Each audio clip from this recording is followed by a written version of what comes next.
Welcome to the Manila Bulletin Daily Rundown, where we bring you the latest stories that matter to Filipinos straight from the heart of the Manila Bulletin newsroom. Here's the quick rundown of today's top stories, Friday, October 11th. Lucky South 99 Philippine offshore gaming operator leader falls in Laguna. Authorities arrested on Thursday night, October 10th, the alleged leader of the Philippine offshore gaming operator, Lucky South 99, based in Porac, Pampanga, linked to various crimes. The Presidential Anti-Organized Crime Commission said Liu Dong was arrested in a subdivision in Biñan City, Laguna, through a warrant of arrest and a mission order issued by the Bureau of Immigration. PAHOK spokesperson Winston Casio said Liu Dong was placed under intense surveillance before he was apprehended in a gathering along with several Chinese companions, all said to be prominent POGO leaders and bodyguards. China willing to work with ASEAN to manage South China Sea row. China said that it is willing to work with the Association of Southeast Asian Nations to manage disputes in the South China Sea after President Marcos sought help from the regional bloc in the face of Beijing's aggression in the waters. Mao Ning, spokesperson for China's foreign ministry, said China remains committed to settling differences with countries concerned through dialogue and consultation. But China would do that on the basis of respecting historical facts and international law.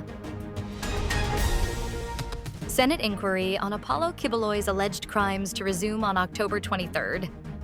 After 6 long months, the Senate is set to resume its inquiry into the reported human trafficking, rape, sexual abuse and violence, and child abuse cases of Kingdom of Jesus Christ Church leader Pastor Apollo Quiboloy. This was announced by Senator Risa Hontiveros, chairperson of the Senate Committee on Women, Children, Family Relations, and Gender Equality. She said that they would write to the concerned courts for Quiboloy's appearance.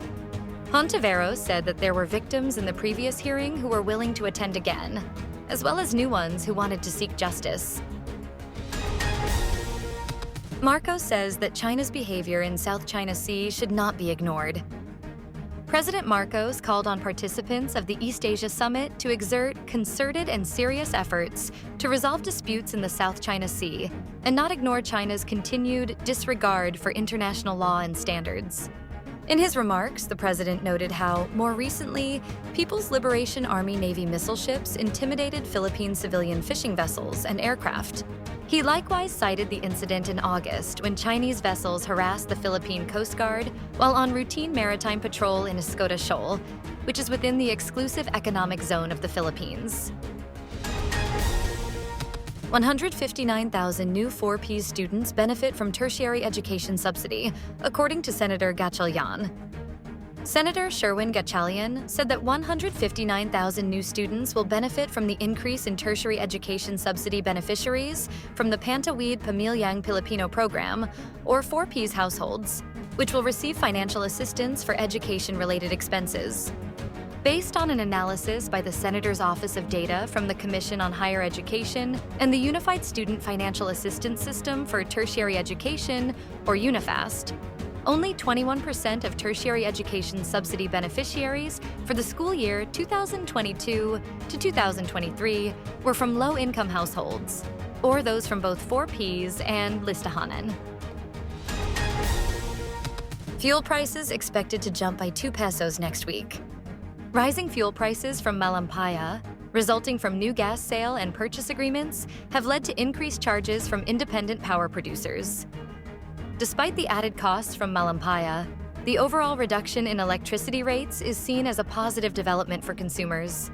Jetty Petroleum projected that diesel prices could increase by 2.55 pesos to 2.75 pesos per liter, while gasoline may rise by 2.35 pesos to 2.55 pesos. Kerosene prices are also expected to climb by 2.48 pesos, although these figures remain tentative and may change as the trading week progresses. Rousing start for Azkals in the 7-a-side Malaysian tilt. A different breed of Azkals took the international stage by storm, albeit in the football 7-a-side tournament, after winning their first 2 games in the Asia 7 Championship at the EV Arena in Elmina, Shah Alam, last Thursday, October 10th. Displaying the same kind of tenacity that has become synonymous to the Philippine men's football team that carried the moniker in the 2000s, The Filipino booters first dispatched Hong Kong 6-1 before edging a tough host crew Malaysia 4-3 before rainy and wet conditions.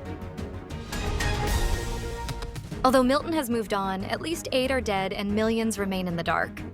Rescue teams plucked Florida residents from the flotsam of Hurricane Milton on Thursday after the storm smashed through coastal communities where it tore homes into pieces, filled streets with mud, and spawned a barrage of deadly tornadoes. At least 8 people were dead. Arriving just 2 weeks after the misery wrought by Hurricane Helene, the system also knocked out power to more than 3 million customers, flooded barrier islands, tore the roof off a baseball stadium, and toppled a construction crane. Stay updated with the latest news. Visit our website at www.mb.com.ph or follow us on social media. Thanks for tuning in to the Manila Bulletin Daily Rundown.